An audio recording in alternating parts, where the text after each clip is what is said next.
दोस्तों मैं हूं अभिषेक और आप देख रहे हो अभिषेक पोल्ट्री यूट्यूब चैनल। दोस्तों आज के वीडियो में हम अंडों के विषय पर बात करने वाले हैं।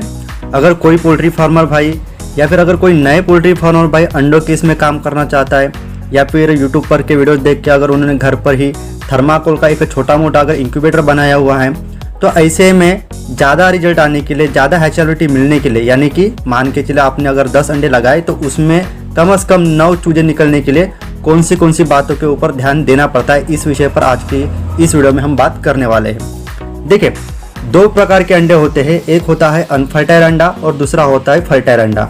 जो अनफर्टाइल अंडा होता है उसको हम टेबल एग्स भी बोलते हैं, वो खाने के पर्पज के लिए मार्केट में सेल किया जाता है।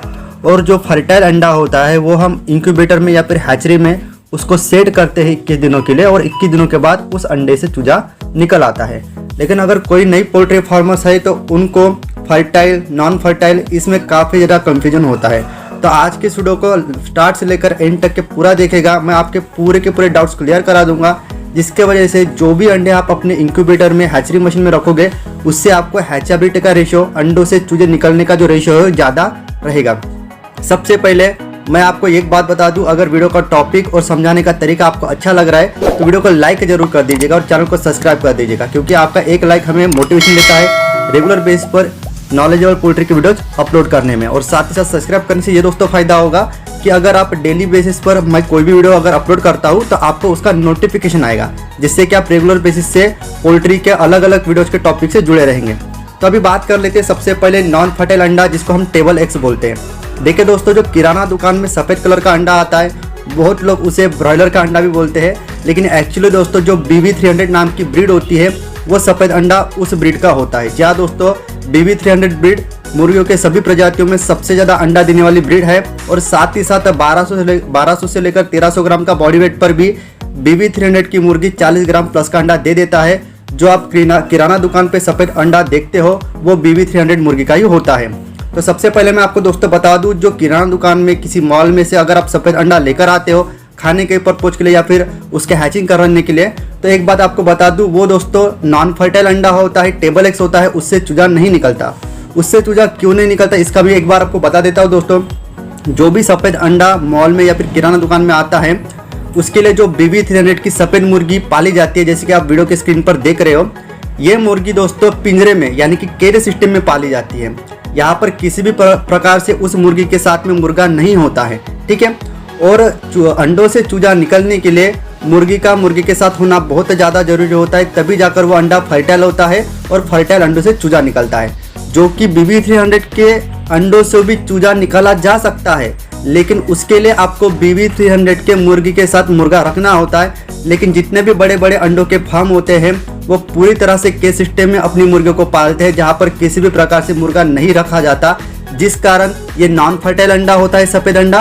और इसको अगर आप अपने इंक्यूबेटर में लगाते हो तो उससे चूजा नहीं निकलेगा। यहाँ तक कि आपकी बात क्लियर हो गई। ये मैं बेसिक इसलिए बातें बता रहा हूँ क्योंकि दोस्तों मैंने बहुत सारे ऐसे कमेंट्स वीडियो के नीचे में देखे ही मेरे कि अभिषेक भाई, मैं अगर मार्केट का या फिर किराना दुकान का वो सफ़ेद अंडा अगर उसको मशीन में लगाऊंगा क्या उससे चूजा निकलता है? तो इसी कारण से मैं ये बेसिक बातें आपको समझा रहा हूँ। ये जो स्पेसिफिकली जो मैं वीडियो बना रहा हूँ, जिनको इंक्यूबेटर के रिगार्डिंग बहुत अच्छी जानकारी उनके लिए नहीं है। जो नए पोल्ट्री फार्मर्स है उनको कई सी प्रकार का दिक्कतें जो हो रही है, जो नया अभी पोल्ट्री फार्मिंग करना चाहते हैं, इंक्यूबेटर बनाना चाहते हैं, इंक्यूबेटर में अंडे लगाना चाहते हैं, तो उनके लिए ये वीडियो है। इसमें से मैं एकदम हाई लेवल की कोई बातें नहीं करूँगा, मैं बेसिक बातें करूँगा। अगर आपको पोल्ट्री के या फिर इंक्यूबेटर के रिगार्डिंग पूरी जानकारी है तो आप इस वीडियो को यहीं पर स्टॉप कर सकते हो। अभी मैं दोस्तों इस विषय पर बात करूँगा कि फर्टाइल अंडा। देखिए दोस्तों, फर्टाइल अंडा किसको बोला जाता है? मुर्गी की जितनी भी प्रजाति है वो सभी प्रजाति के मुर्गियों के साथ अगर आप मुर्गे को छोड़ते हो, चाहे फिर वो किसी बंद कमरे में हो, पोल्ट्री फार्म पे हो या फिर फ्री रेंज सिस्टम में हो, ऐसे में मुर्गी के साथ रहने के बाद जब मुर्गा और मुर्गी की मेटिंग होती है और उसके बाद जब मुर्गी अंडा देती है तो वो अंडा फर्टाइल होता है, यानी कि उसमें एक लाइव कोई जान होती है ना। तो ऐसे अंडे को अगर आप इंक्यूबेटर में लगाते हो तो 100% आपके इंक्यूबेटर से बच्चे निकलते हैं। यहाँ पर बात क्लियर हो गई। एक बात मैं और से आपको दोस्तों बता दूं, अगर आप नए पोल्ट्री फार्मर्स हो और अगर आप अंडों के इसमें या फिर इंक्यूबेटर के इसमें काम करना चाहते हो, अगर मुर्गे के साथ मुर्गी को ना रखा जाए फिर भी आपकी मुर्गी अंडा देती है। जहाँ दोस्तों किसी भी प्रकार की मुर्गी को अगर आप लेते हो, चाहे फिर वो ओरिजिनल गावरान की हो, कड़कनाथ की हो, ग्राम प्रिया की हो या फिर सोनाली की हो, मुर्गी को अंडा देने के लिए मुर्गी की ज़रूरत नहीं होती। इसलिए मुर्गे के साथ जब मुर्गी नहीं होती ऐसे समय में जब आपको वो अंडा मिलता है तो वो नॉन फर्टाइल होता है। आप कितनी भी कोशिश करो उससे आपको चूजा नहीं निकलेगा।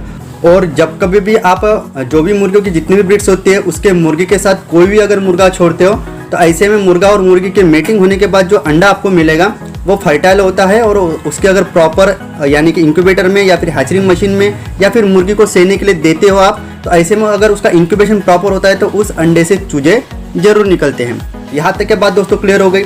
अभी हम थोड़ा सा शॉर्ट में इस विषय पर बात कर लेते हैं कि हमें हैचेबिलिटी किस तरीके से ज़्यादा मिल सकती है। यानी कि आपने मुर्गी के साथ मुर्गे को तो रखा है, लेकिन बहुत बार होता है कि मुर्गे के अंडे फर्टाइल होने के बावजूद भी इंक्यूबेटर मशीन से आपको 10 अंडों से सिर्फ 5 चूजे निकलते हैं।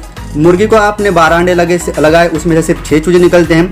तो इस प्रॉब्लम का क्या सोल्यूशन है, इसके लिए हम क्या कर सकते हैं, इस विषय पर हम बात करेंगे। देखिए, सबसे पहले कम हैचेबिलिटी मिलने के लिए कारण क्या है वो आपको समझ लेना पड़ेगा। उसके बाद आपकी हैचेबिलिटी बढ़ सकती है। सबसे पहले अगर मुर्गी खुद एक वीक है या फिर कमज़ोर है या फिर बीमार है तो ऐसे में जो अंडे की डेवलपमेंट होती है वो बहुत ही कमज़ोर अंडा मुर्गी देती है। ऐसे में उस अंडे के भीतर में जान तो होती है लेकिन जो बाहरी आवरण होता है वो बहुत ही कमज़ोर होता है। इसके वजह से जब अंडा डेवलपिंग स्टेज में आता है तो विदिन 7 से लेकर 8 दिन की डेवलपिंग स्टेज के बाद वो डेड इन शेल हो जाता है, यानी कि अंडे के भीतर ही चूजा मर जाता है। दूसरी बात, मुर्गी के शरीर में विटामिन ई की कमी होना। जहाँ दोस्तों अगर मुर्गी के शरीर में विटामिन ई की कमी है तो ऐसे में भी मुर्गी के अंडे में जान तो होती है लेकिन वो डेड इन शेल होने के चांसेस कई गुना बढ़ जाते हैं। जहाँ दोस्तों अंडे की जान 7वें दिन, 8वें दिन, 15वें दिन आते आते उसके अंडे के भीतर का जो भी बच्चा होता है वो मर जाता है। तो यहाँ पर आपके मुर्गे के शरीर में विटामिन ई की भी कमी नहीं होना चाहिए। विटामिन ई की डिफिशियंसी अगर आपके मुर्गियों का है तो आप एवियन प्लस की 200, एवियन 200, एवियन 400 जैसी टैबलेट्स या फिर गोली अपने मुर्गियों को देकर उसके शरीर के भीतर विटामिन ई की बढ़ोतरी कर सकते हो। उसके बाद का नेक्स्ट ऑप्शन ये होता है दोस्तों कि आपके मुर्गियों के पीछे जो मुर्गे की आप क्वांटिटी रखते हो वो सही नहीं है। क्या दोस्तों, अगर आपने 20 मुर्गियाँ रखी है और उसके पीछे सिर्फ आपने 1 मुर्गा छोड़ा हुआ है तो ऐसे में भी आपको हैचेबिलिटी ज़्यादा नहीं मिलेगी। यानी कि आपने अगर किसी मुर्गी को या फिर इंक्यूबेटर में आपने 15 अंडे रखे हैं तो उसमें से सिर्फ 6 ही बच्चे निकलेंगे। क्यों? क्योंकि तो एक मुर्गा मैक्स टू मैक्स अगर आपको अच्छी फर्टिलिटी आनी चाहिए ऐसे लगता है तो एक मुर्गा आप 5 से लेकर 7 मुर्गियों के पीछे छोड़िए। जी हाँ दोस्तों, 5 से लेकर 7 मुर्गियों के पीछे एक मुर्गा आप रखिए, जिसके वजह से आपको 90 से लेकर 95% तक के फर्टिलिटी यानी कि हैचेबिलिटी मिलेगी। तो ये भी एक कारण होता है कि मुर्गियाँ ज़्यादा है और मुर्गे कम है, इसके वजह से कुछ अंडे तो फर्टाइल होते हैं और बहुत सारे अंडे नॉन फर्टाइल होता है, जिसकी वजह से आपको हैचेबिलिटी बहुत ही कम मिलती है। तो आई होप दोस्तों ये जो भी बेसिक जानकारी है जो नए पोल्ट्री फार्मर्स को नहीं पता होती, नया इंक्यूबेटर का काम करते हैं वो बातें उनको नहीं पता होती। तो आई होप दोस्तों आज के इस वीडियो में बताई गई जानकारी आपको अच्छी लगी होगी। इसी तरह का एक पोल्ट्री का नॉलेज वीडियो मिलता है आपको नेक्स्ट वीडियो में। जय हिंद, जय भारत।